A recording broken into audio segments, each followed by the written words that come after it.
Bonjour à tous, bienvenue sur le plateau du grand débat du web. Merci d'être fidèles à ce rendez-vous tous les vendredis à 14 h sur Digital Business News. Et petite nouveauté également sur la chaîne Demain TV que vous retrouvez en Ile-de-France sur la TNT, que vous retrouvez un peu partout sur toutes les box, vous retrouvez sur le câble. On est heureux et fiers de se retrouver maintenant sur demain.tv. Et on aura l'occasion, comme chaque semaine, pendant à peu près 25 minutes, de faire le tour de l'actualité connectée avec 4 grandes voix du web qui vont commenter 2 sujets principaux aujourd'hui. Comment va vivre ou comment peut vivre la gig économie? Quel temps va vivre la gig économie? La gig économie, c'est l'économie des chauffeurs d'Uber. Pour faire très très simple, c'est à peu près ça, on vous expliquera tout dans un instant. Et puis, faut-il croire au succès des drones de livraison, alors que Amazon est parti dans l'aventure, alors que du côté de Google, ça bouge beaucoup et qu'il y a des nouveautés qui sont en train de se présenter du côté des drones de livraison, que DHL également prépare ça.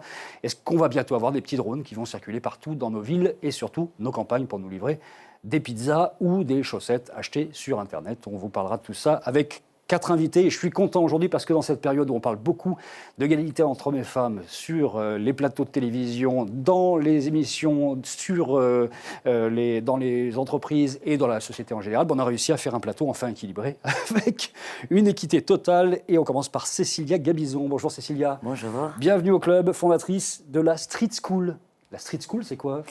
La Street School, c'est une école de journalisme et de codeurs gratuite qu'on a créée il y a 4 ans, sur le même principe que 42. C'est pour faire bouger les lignes, pour introduire de la diversité, pour amener des nouveaux talents. Et on est assez content parce que hier, on a été labellisé. Donc, on a commencé complètement à l'extérieur du système avec des convictions. Et hier, on a été labellisé Grande École du Numérique. Et pour nous, c'est chouette parce qu'on va pérenniser les choses. Et j'espère qu'on va aussi renouveler le concept de Grande École. Vous êtes fondatrice également de Media Maker, c'est quoi ça? Alors, Media Maker, c'est un incubateur de médias innovants. On est toujours sur le même concept. Des gens, des nouveaux talents, des nouvelles, de la créativité, des nouveaux médias pour les nouvelles générations. Aujourd'hui, on ne pourrait pas dire quel est le média des jeunes. Et on essaye d'incuber en fait des projets qui répondent à ces désirs-là, à ces nouvelles voies, et parfois à des voies qui ne sont pas encore exprimées, et pas de façon entrepreneuriale. Alors on en parle ou on n'en parle pas de l'ancienne vie que vous venez de quitter il y a quelques jours? Allez, on en parle parce que j'en suis assez fière. J'ai passé très longtemps au Figaro et ces dernières années au Madame Figaro Digital. Et je vous incite à le lire parce que c'est un très bon journal, un très bon média voilà, qui porte la voix des femmes. Vous avez fait un super boulot dans le digital là-bas, Madame Figaro, et j'ai eu l'occasion de le dire sur Twitter, je le redis dans cette émission. De l'autre côté, l'autre partie de cette équité entre hommes et femmes, c'est Marion Nougier. Salut Marion. Salut, merci. Ça va bien? Ça va très bien, merci. Alors, We Belong, d'abord, ça c'est votre fonction, on va dire, le métier que vous avez, directrice marketing, entre autres. Alors oui, We Belong, donc c'est une start-up française qui crée des communautés de consommateurs actifs directement sur les fiches articles de nos clients, qui ont des Darty, des L'Oréal, etc., etc. Et on a pour objectif finalement d'aider les prospects de nos clients dans la prise de décision de leur achat, en mettant en relation ces consommateurs, et dans un second temps, de les aider dans l'utilisation de leurs produits, puisque la vraie vie des produits commence après l'achat. Vous êtes également la directrice ou la responsable des partenariats de Girls in Tech, qui regroupe, comme son nom l'indique, plein de filles qui travaillent dans le web, des filles, des femmes, on va dire. Effectivement. Ouais. Alors, chez Girls in Tech, donc, je suis responsable des partenariats. Donc, c'est une association qui met en avant les femmes dans l'entrepreneuriat et notamment dans les domaines techniques. Et notre but aujourd'hui, c'est de vraiment créer des vocations sur des femmes et des hommes, puisqu'on est on favorise la mixité et on est pour la mixité, de les accompagner dans leur projet entrepreneurial. Combien de femmes sont membres de Girls in Tech? Alors, on est un réseau d'environ 10 000 membres aujourd'hui. Beaucoup. Voilà, et on essaye d'organiser régulièrement des événements éducatifs, dans un premier temps, des événements networking, et très focus après sur des sujets précis. Cécilia et Marion d'un côté, et de l'autre côté, des barbus, évidemment, pour faire l'équilibre. À commencer par Eric Dupin. Salut Eric. Salut Bertrand. Tu commences à avoir, ça y est, je suis parti dans le dessus, presque ton rond de serviette sur cette émission. Toujours, évidemment, Presse Citron et toujours Dronestagram. Et ça tombe bien, on va parler des drones aujourd'hui. Donc là, on est en territoire de connaissances. Il y a plein de choses à dire sur les drones de livraison. Ouais, tout à fait. Et puis une vie assez riche de plein de choses. Et une nouveauté également qui se lance et dont on va pouvoir parler prochainement. Et puis Fabrice Epelboin, rond de serviette. Alors là, c'est même plus le rond de serviette, là, c'est carrément, je ne sais pas comment dire. Le set de table. Il dort carrément sur le plateau. D'ailleurs, la dernière fois qu'on l'a vu, la barbe commençait à pousser. Il ne s'est pas rasé depuis la dernière fois. Professeur à Sciences Po Paris et fondateur de Yogosha. Yogosha, en 2 mots, ce sont les white hats, ces hackers blancs qui sont mis au service des entreprises, c'est ça? Voilà, et qui arrivent sur Yogosha pour faire des bug bounty. On sert d'intermédiaire entre des gens qui veulent sécuriser leur système et ces énormes communautés de white hat sur un principe où on renverse, on est dans une obligation de résultats plutôt que d'obligation de moyens. Donc, les entreprises appellent ces communautés de white hat qui vont détecter des failles de sécurité dans leur système et les entreprises vont acheter ces failles aux hackers qui les Ce qui trouvent. est absolument dingue, c'est que maintenant, ça va être autorisé par la loi, même recommandé. Dans cette période où on interdit absolument tout, il y a une espèce de brèche qui s'est faite. Oui, parce qu'il faut avouer qu'il y a un énorme problème de sécurité, donc c'est totalement indispensable. Hein. C'est pas par grandeur d'âme qu'ils ont fait ça, c'est vraiment parce qu'il y a un vrai souci. Combien de temps va vivre la gig economy? C'est la première question que je soumets à la sagacité de nos chroniqueurs aujourd'hui. Le 20 juin prochain, à San Francisco, va se tenir un procès Uber. Un procès Uber des chauffeurs Uber de San Francisco contre leur marque. Vous savez qu'aux États-Unis, on peut faire des class actions, c'est-à-dire des actions collectives, et que si Uber perdait sur le terrain favori de la high-tech américaine, c'est-à-dire San Francisco, c'est peut-être ces 160 000 chauffeurs dans le monde qui pourraient demander une reclassification de leur statut. En bref, la gig economy, c'est ce statut, cette nouvelle façon de fonctionner en indépendant avec un statut salarié qui s'évapore complètement au gré des contrats qu'on peut signer. Les gigs, au départ, c'était les musiciens qui faisaient ça. On faisait un gig, on faisait un contrat, un concert, un cachet. Et aujourd'hui, on est en train de devenir des geeks et des gigs économistes dans le même temps. Il y a Airbnb qui a subi 5 procès à San Francisco, toujours San Francisco la dernière. Il y a HomeJoy qui a fermé à l'issue d'une action collective également aux États-Unis. HomeJoy était plutôt du côté de ce qui se fait avec, par exemple, Airbnb. Et puis, il y a plein d'autres boîtes qui sont aujourd'hui en train de se poser la question de savoir ce qui se passe concrètement là-dedans. On commence peut-être par Cécilia. Tiens, on refait le tour. Qu'est-ce que vous pensez de cette histoire de gig economy? Est-ce que, finalement, ce statut nouveau va rattraper un peu cette nouvelle économie du partage, la sharing economy? Est-ce que, si ça se passe aux États-Unis, ça risque de déferler sur le reste du monde? Alors, en tout cas, moi je pense que ça va s'imbriquer, c'est-à-dire que cette économie, en fait, ce qu'on lui reproche là aujourd'hui, d'abord elle a apporté pour l'instant, je pense, plus de bénéfices, en tout cas pour des gens, il y avait pas mal de gens qui ne trouvaient pas de boulot, ou qui avaient du mal à rentrer dans l'économie formelle, et notamment en France, hein. Et par ces plateformes, dans un certain sens, ça leur a amené des revenus supplémentaires parce que ça permet tout d'un coup de travailler un peu dans les interstices d'un mode de sélection qui ne laisse pas rentrer tout le monde. Faut pas croire que l'économie française était une économie inclusive où tous les travailleurs avaient leur place. Donc peut-être que l'économie sauvage un peu de la plateforme, comme ça paraît un peu sauvage parce qu'elle n'est pas réglementée, mais elle a aussi donné des possibilités de travail à pas mal de gens.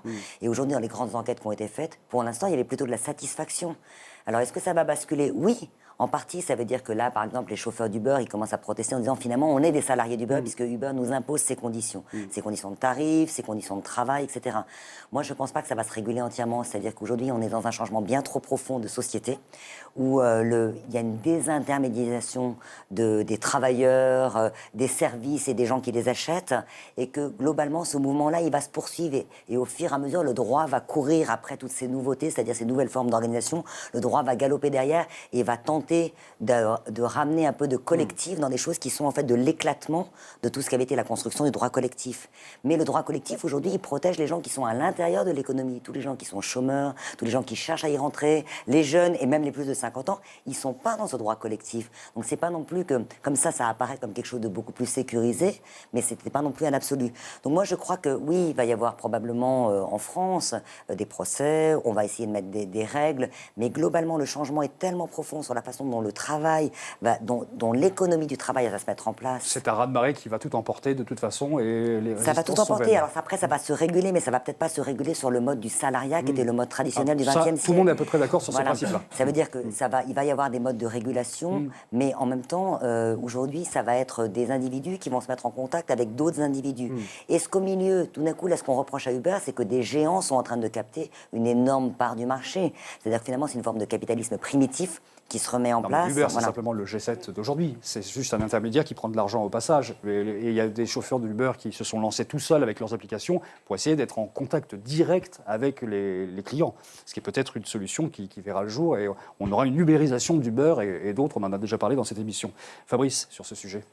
On voit la première vague de la gig economy à travers Uber. Et c'est vrai que c'est du capitalisme hardcore. Hein. C'est-à-dire qu'on enlève tous droits sociaux à ce qui était auparavant des travailleurs et qui deviennent aujourd'hui dans un statut où, comme tous les droits sociaux sont rattachés au contrat de travail, on a un énorme problème. Moi, je suis assez optimiste sur le fait qu'on va voir apparaître des plateformes qui proposeront un vrai contrat social à ceux qui travaillent sur cette plateforme, va se substituer de toute façon au droit du travail, parce que le salariat, ne nous cachons pas, ça va disparaître en grande partie. Pas totalement, mais en grande partie.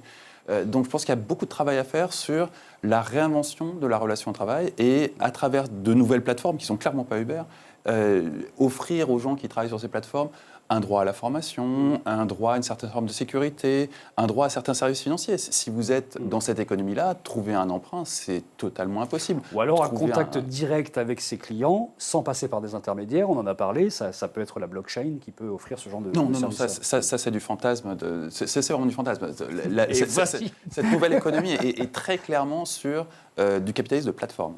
Donc on va voir apparaître des plateformes qui seront les lieux d'intermédiation et qui auront ou pas une action sur les prix. Airbnb n'a pas d'action sur les prix, Uber a une action sur les prix. Ce qui est intéressant, c'est qu'il y a des gens qui analysent ça aujourd'hui, notamment aux États-Unis, et qui disent qu'on retourne finalement aux origines du capitalisme de l'époque d'Adam Smith, 18e siècle, avant même que les entreprises existent et que chacun était un employé, en tout cas un indépendant qui travaillait, qui avait une fonction, et qui travaillait au gré à gré avec d'autres pour un service ou pour un produit, et qu'il y avait cette espèce de fameuse main invisible qui allait réguler tout ça, celle d'Adam Smith. C'est le cœur de la différence entre Airbnb, où il n'y a pas de contrôle sur les prix, Airbnb n'a pas la main sur les prix, Uber a la main sur les prix. Donc dans la logique Uber, on n'est pas dans du Adam Smith. On est vraiment sur deux modèles capitalistiques qui sont vraiment, vraiment différents. Qu'est-ce qu'on en pense de l'autre côté, Marion, sur ce sujet-là? La gig économie, qu'est-ce qu'il faut en penser du côté peut-être de ceux qui sont les chauffeurs d'Uber ou ceux qui vivent comme ça? Effectivement, pour rejoindre le discours précédent, en fait, je pense qu'il y a vraiment un changement de paradigme qui est économique et social profond aujourd'hui sur la gig economy ou sur l'économie collaborative de façon générale. On assiste aujourd'hui à une transformation de la consommation qui passe par la consommation des biens, des services, mais également de la consommation du travail et du contrat de travail en lui-même. Aujourd'hui, j'ai mon travail et à côté, je vais me faire un revenu complémentaire en allant travailler pour Uber, en louant. Je n'ai pas de travail et c'est ma seule ressource. Où je n'ai pas de travail et c'est ma seule ressource. Je vais pouvoir louer mon appartement, louer une chambre de mon appartement, produire je sais pas, des fruits et légumes dans mon jardin et pouvoir finalement le partager avec une communauté ou avec finalement toute la Terre peut-être demain. Ce qui est quand même étonnant, c'est que ça part des États-Unis. C'est quand même aux États-Unis, à San Francisco, c'est-à-dire au cœur de la Mecque des high-tech, que la résistance se fait finalement des salariés qui disent votre mode de libéralisme nouvelle formule, on n'en veut pas nécessairement tel quel. C'est un peu ça quand même. Alors oui, il y a cette partie-là qui effectivement qu'on ne peut pas ignorer. Et de toute façon, tous ces conflits sont un indicateur très fort de ce changement de paradigme économique et social. Donc on va l'avoir aux États-Unis avec des procès, mais on va aussi l'avoir en France avec la grève des taxis qui vont revendiquer leurs droits à leur façon aussi. Eric ? Alors, c'est marrant parce qu'en fait, on parle de ubérisation et de gig economy aujourd'hui, mais le phénomène n'est pas si nouveau que ça. Il a été rendu très marquant aujourd'hui et populaire, avec des guillemets, par Uber, par l'émergence d'Uber. Les plateformes de travail de gig, il y en a déjà pas mal sur Internet, elles existent depuis presque 10 ans. On a Fiverr, on a freelance.com, qui sont des plateformes qui mettent en relation des gens qui cherchent des professionnels et ces professionnels. Et il y a toujours eu un débat là-dessus, même en France, on a toujours eu un débat sur ces plateformes qui étaient un petit peu accusées de dévaloriser le travail des professionnels, de tirer les tarifs vers le bas. Donc ça existe encore. Ce qui est assez marrant, comme vous le disiez Bertrand, c'est que les mouvements sociaux, enfin, tels qu'on les appelle nous, ont démarré aux USA, effectivement. Et c'est aussi parce qu'aux US, plus que chez nous, tout ce qui est lié à la protection du salarié est beaucoup plus dépendant de l'entreprise encore que chez nous, parce que nous, on a encore quand même beaucoup de services publics qui permettent de protéger, on a la sécu, on a des choses qui sont indépendantes finalement de l'entrepreneur. Et aujourd'hui, un indépendant qui va travailler pour Uber, théoriquement, est déclaré en tant qu'auto-entrepreneur, et donc il y a toute une batterie de protections qui vont avec. Alors c'est certainement un peu différent, mais finalement, au bout du compte, on se demande si on prend du recul dans 10, 20 ans, 30 ans, 50 ans, est-ce que le capitalisme tel qu'on l'a connu, c'est l'organisation collective du travail telle qu'on l'a connu, ne serait qu'un épiphénomène, et qu'on reviendrait, comme tu le disais, et comme vous le disiez, aux sources, C'est-à-dire, en fait, chacun crée son propre emploi. Voilà, la question reste ouverte. C'est une bonne question. On vient de 200 ans en arrière et finalement, sur l'ensemble de l'histoire de l'humanité, on a été plus longtemps dans une période de capitalisme, entre guillemets, où c'était du gré à gré, chacun face à l'autre, qu'avec des structures d'entreprise. Non, mais la question, parce qu'il y a une sorte de... Il y avait un mythe aussi autour de l'économie collaborative. Alors, selon qu'on l'appelle collaboratif, c'est positif. Si on l'appelle Uber, c'est négatif, en gros. Mais il y avait un peu un mythe qui était, justement, en fait, on allait tous mettre en commun nos talents, on allait pouvoir les partager, on allait pouvoir se développer aussi soi-même, non plus sur un mode où on était en fait l'employé d'une société, mais sur un mode où on a des talents, des compétences et on les propose. Alors, je crois que ça va être vrai pour les gens qui sont forts. Dans un certain sens, c'est-à-dire qu'aujourd'hui, on accentue une économie, c'est même plus à 2 vitesses, ça a tellement de vitesses. C'est vrai pour les gens qui sont forts, les gens qui sont talentueux, les gens qui sont très éduqués, les gens qui sont hors normes, dans un certain sens, bénéficient énormément de cette indépendance et de la capacité à se vendre seuls de manière désintermédiaire. Ils sont déjà travailleurs indépendants pour certains d'entre eux. Et ils souhaitent l'être. Et ils souhaitent l'être parce qu'ils ont cette forme de liberté. Et ceux-là vont certains ont profité de plateformes, d'abord parce qu'ils ne se laisseront pas faire, comme les chauffeurs avec Uber, et ensuite parce que là, avec des gens qui produisent de la vraie valeur ajoutée, qui est nettement supérieure à juste conduire une voiture, on a des vraies possibilités collaboratives, c'est-à-dire d'organiser des chaînes de travail avec différents intervenants qui vont arriver et créer quelque chose de vraiment valeur ajoutée. Uber, il faut être honnête, le contrat qu'il fait avec les chauffeurs d'aujourd'hui, il va les jeter à la poubelle dans 5 ans quand il aura ses voitures autonomes. C'est pas du tout sain comme relation. Ils le savent et chacun le sait. Non, ils le savent pas. Discutons avec des chauffeurs, tu vois. En fait, on a des entrepreneurs qui travaillent pour Uber et qui sont organisés pour créer à l'intérieur d'Uber leur propre société. J'ai oublié le nom de cette application. Il y a des groupes Facebook de chauffeurs Uber. Qui ne connaît pas encore un succès colossal, mais qui leur a coûté 50 000 euros quand même. Organisation en cascade. Ils ont commencé déjà par se faire arnaquer par celui qui leur a fait l'application. Le dernier chiffre, il faut quand même savoir que sur les gens qui travaillent dans la gig économie, donc, 80% d'entre eux, à peu près 79 je crois, sont à mi-temps. Ça veut dire que soit ils n'ont pas d'autres jobs et ils travaillent à mi-temps, ce qui rend la situation relativement précaire, soit ils travaillent à côté. Allez, on passe au deuxième sujet de ce grand débat du web sur Digital Business News et sur demain.tv. Est-ce qu'il faut croire au succès des drones de livraison ? Ça faisait rire il y a encore 2-3 ans. Maintenant, ça fait de moins en moins rire puisque Google s'y est mis, en tout cas va s'y mettre. On parle de 2017, que Amazon le fait sérieusement, en tout cas prépare le terrain et que DHL est en train aussi de faire ça. On a même des images d'ailleurs de tous ces drones qui sont montrés par les uns, par les autres. On voit ça en illustration avec toutes les solutions qui seront proposées. Est-ce qu'on va avoir des hordes de drones qui vont circuler comme ça un petit peu partout avec le projet Project Prime Air de livraison par drone donc d'Amazon. 2,2 kg livrés en moins de 30 minutes. Ça paraît quand même assez délirant, imagine le nombre de drones qu'il faudrait. Il y a le Project Wing également de Google, qui est donc un brevet qui a été déposé pour une sorte de réceptacle. Alors ils font malin. Le drone, on sait faire, il y a déjà des projets qui existent. Donc ils préparent la réception de ça par des espèces de boîtes sur roulettes qui vont réceptionner le paquet et l'emmener depuis le drone dans un endroit un peu sécurisé où ensuite on viendra chacun le chercher. Et puis il y a DHL qui va faire aussi son petit système. Regardez. C'est quand même assez génial, le monde est en train de changer, paf, vous avez votre truc. Alors s'il pleut ou s'il neige, ça c'est une autre affaire, je ne sais plus ce qui se passe, on ne se fait plus livrer dans ces cas-là. Bon, on revient sur Eric, parce que drone Instagram, c'est un peu votre secteur. Là. Vous, en un mot, oui, non, il faut y croire ou pas à ça ? Oui, moi j'y crois, j'y ai cru depuis le début. À un moment, il y a 2-3 ans, où Amazon a lancé ses premières expérimentations et où tout le monde rigolait en disant c'est un coup de buzz marketing, point barre, ça n'ira pas plus loin. Moi, j'ai toujours dit que ça irait certainement plus loin parce qu'Amazon ne lance pas forcément des choses à la légère comme ça, d'une part. D'autre part, aujourd'hui, on a la preuve qu'Amazon travaille vraiment sur le sujet puisqu'ils font du lobbying auprès de la FAA, l'organisation, l'équivalent de la DGAC française aux US. Qui a d'ailleurs dit qu'il va falloir déclarer son drone aux États-Unis. Hein. Oui, il y a eu déjà près de 200 000 drones déclarés, mais là, ce sont les particuliers. Donc, j'y crois. Après, quand on parle de problèmes d'organisation, de hordes de drones, etc., il faut se remettre pareil encore un petit peu en perspective. Au 19e siècle, au 20e siècle, si on avait dit que dans 50 ans ou 60 ans, il y aurait des millions de voitures qui rouleraient, on se serait posé la question, mais comment on va organiser tout ce gigantesque bordel ? Et aujourd'hui, on y arrive. Alors, la question dans les airs est un petit peu plus complexe parce que on est là dans 3 dimensions, mais il y a des couloirs aériens qui vont probablement pouvoir être créés sur des hauteurs entre 50 et 80 mètres, ce que préconise Amazon. Donc on voit que les géants du secteur travaillent ardemment sur le sujet. On a aussi DHL qui a fait des expérimentations. Google qui prend le sujet d'une autre façon. Et puis après, il y a différentes... Google, on retrouve un petit peu les métiers sur lesquels ils sont en train de se développer, puisqu'il y a évidemment les drones, il y a cette espèce de carriole, on ne sait pas, c'est un peu mystérieux, mais elle va être autonome. Donc forcément, ils vont certainement reprendre quelques technologies de la voiture autonome sur laquelle ils sont en train de travailler. Et puis il y a un autre aspect auquel on n'a pas vraiment pensé, qui n'a pas été évoqué, c'est que tous ces géants-là, ça va leur permettre aussi de faire de la cartographie en temps réel sur toutes les surfaces qui vont être survolées par leurs drones. Ce qui est bien, c'est que 50 à 100 mètres, c'est pratique pour tous les amateurs de ball-trap qui vont pouvoir s'en donner à cœur joie sur le shooting de drone. Je suis sûr que ça va devenir un sport. C'est obligatoire. Il y a nécessairement des gens qui vont y penser. Il y a un lien entre notre premier débat et celui sur les drones, c'est que... Non mais parce qu'on est en ce moment dans la grande période de livraison. Tout va être livré. On ne va plus aller nulle part, ou en tout cas ça va être une économie... Il paraît que le prochain président nous sera livré directement par DHL. On le découvrira la veille. Dans 10 jours, les ministres seront livrés. Voilà.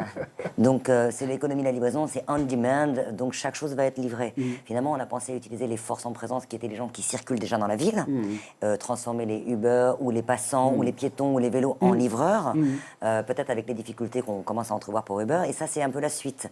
Alors moi je serais assez d'accord avec Eric, c'est-à-dire que pour l'instant on trouve ça complètement impossible, et puis tout ce qu'on trouvait impossible se produit, donc après ça va être un calcul économique. Est-ce que c'est rentable de faire ça? C'est-à-dire est-ce que c'est rentable quand même d'avoir un drone pour livrer un paquet?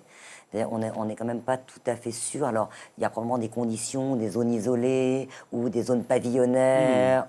Quel sera le coût de tout ça? Voilà. Parce que je suis pas sûr qu'Amazon va dire, par exemple, sur mon offre premium, tout est livré par drone du jour au lendemain. Parce que si c'est un paquet de pâtes à 7 €, c'est cher pour un paquet de pâtes d'ailleurs. J'aimerais rappeler les objectifs de réduction du CO2.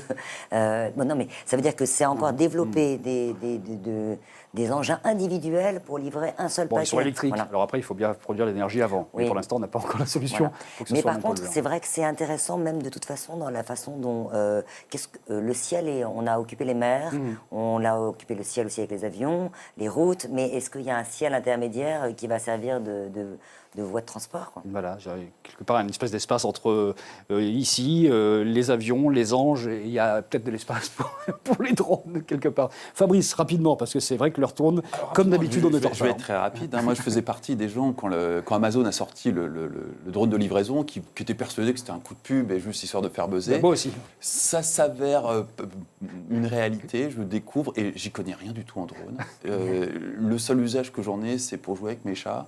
Donc j'attends de voir. J'ai les mêmes questions, économiquement parlant. Et leurs croquettes sont livrées par drone ou pas? Non. Non, parce que ça consomme. Ah, non. Elles sont livrées par Amazon. Oui, mais dans des. Non, moi je simule des souris volantes pour mes chats en drone. C'est ma seule compétence en matière de drone, donc je ne vais pas les beaucoup. Après, ça loin. vous parle d'écologie. C'est déjà pas mal. C'est déjà pas mal. Et merci Parotte. Merci beaucoup de cette intervention très très pertinente sur le secteur des drones. Absolument pas. On a sorti le connaisseur là, vraiment. Marion, drone dans votre jardin, ça vous dit, sur votre terrasse? Alors pas encore dans mon jardin, j'espère demain peut-être. C'est vrai qu'aujourd'hui, les drones, j'y crois aussi beaucoup, que ce soit des drones ou d'autres nouveaux moyens de livraison. Après, aujourd'hui, je m'interroge sur la pertinence de l'utilisation des drones en ville ou dans les zones un peu plus difficiles d'accès. C'est vrai que je pense qu'il y a beaucoup à gagner à utiliser les drones de livraison, notamment dans le médical, sur des zones qui sont difficiles d'accès, compliquées, etc. En ville, difficile d'accès, ça veut dire peut-être la campagne. Et après, il y a un problème aussi d'autonomie des drones. Exactement, voilà. Après, effectivement, je vois des freins qui me sautent moi aux yeux, qui sont des freins technologiques aujourd'hui. Est-ce que les batteries sont assez robustes pour pouvoir faire de longues distances? Est-ce que les colis transportés sont assez légers? Donc il va y avoir une équation assez intéressante. Ensuite, il y a un cadre légal aujourd'hui. Et puis, il est un peu contraignant en France en plus. C'est pas demain la veille qu'on va voir voler des drones dans tous les sens, de façon open bar, franchement. On n'arrive déjà pas à faire voler le drone familial en ville, donc... je pensais que vous alliez parler du Concorde, mais non, c'est... Bon, allez, vite fait, il nous reste 2 minutes, c'est-à-dire 30 secondes chacun, et TTC en plus, pour faire un +1 ou -1. +1 ou -1, c'est coup de cœur ou coup de gueule. On commence par Eric, sur un coup de cœur ou un coup de gueule, vite fait. Alors moi, un coup de cœur, pour une fois. Ouais, alors vite. C'est Samsung qui met ses technologies au service de la sécurité routière et qui travaille sur un projet d'équiper les arrières, ce qu'on appelle vulgairement les culs de camion, de grands écrans qui permettrait de voir à travers le camion, donc avec une caméra qui filme devant, et ce qui permet donc de voir ce qui se passe devant le camion, et, parce que le camion est un vrai obstacle. Ça, c'est génial. Alors, sur une nationale où on est coincé pendant 25 km, on pourra enfin voir ce qui se passe devant. Quoi. Exactement. Donc, on voit ce qui se passe devant, c'est sécurisant pour le dépassement, et c'est assez intéressant de voir qu'une société comme Samsung fait une insertion comme ça dans le monde de la sécurité. Joli routière. plus un. Marion. Alors de mon côté, je fais un petit clin d'œil sur un grand groupe. J'aimerais saluer l'initiative de Sébastien Bazin, qui donc CEO du groupe Accor Hotel, qui lance le COMEX de l'ombre. En tant que jeune et en tant que personne impliquée dans les startups, je trouve que c'est très intéressant. En tant que jeune sur ce plateau. Je voulais faire un petit clin d'œil discret. Mais Non, bon. personne ne l'a remarqué, c'est ça qui est bien. Et je trouve ça très intéressant de mettre à disposition d'un COMEX déjà existant une troupe de jeunes personnes ambitieuses issues de nationalités très différentes, pour accélérer cette transformation digitale qui peut être peut-être un peu lourde dans des grandes structures. De l'autre côté, ultra rapide, pareil. Plus un, moins un, mais en 15 secondes. Est-ce que vous en avez un ou pas, Fabrice? Je vais faire un plus 1 et un moins 1 en même temps. Oui, alors, il c'est est à zéro, sorti sur YouTube, sur YouTube un petit film très rigolo qui s'appelle « Et si Docker était resté français ?» Docker, c'est une technologie absolument fantastique qui crée une couche d'abstraction entre le hardware et le software. Je vous la fais rapide, mais c'est totalement révolutionnaire. Et je n'utilise pas ce mot si fréquemment que ça. Mais enfin, c'est une technologie incroyable qui a été développée par un petit Français en qui personne n'a cru en France, qui un jour a été repéré par les Américains, Y Combinator, qui a traversé l'Atlantique et aujourd'hui il a levé 60 millions et demain ça sera vraisemblablement une licorne. Cécilia. Non, je cède son moins 1 à Fabrice. Je vais terminer mon plus 1 moins 1 en En disant 10 secondes. allez sur YouTube et cherchez « Et si Docker était resté français ?» et c'est à mourir de rire. Bon, ça c'est un bon conseil pour terminer. On a fini dans les temps. Absolument incroyable pour cette 11e émission du Grand Débat du Web avec Cécilia Gabizon et Marion Nougier et Éric Dupin et Fabrice Epelboin et vous de l'autre côté. Tout ça sur Digital Business News et sur demain.tv. On se retrouve vendredi prochain pour de nouvelles aventures avec encore des sujets comme ça qu'on explorera sur l'actualité du web. Salut à tous, merci.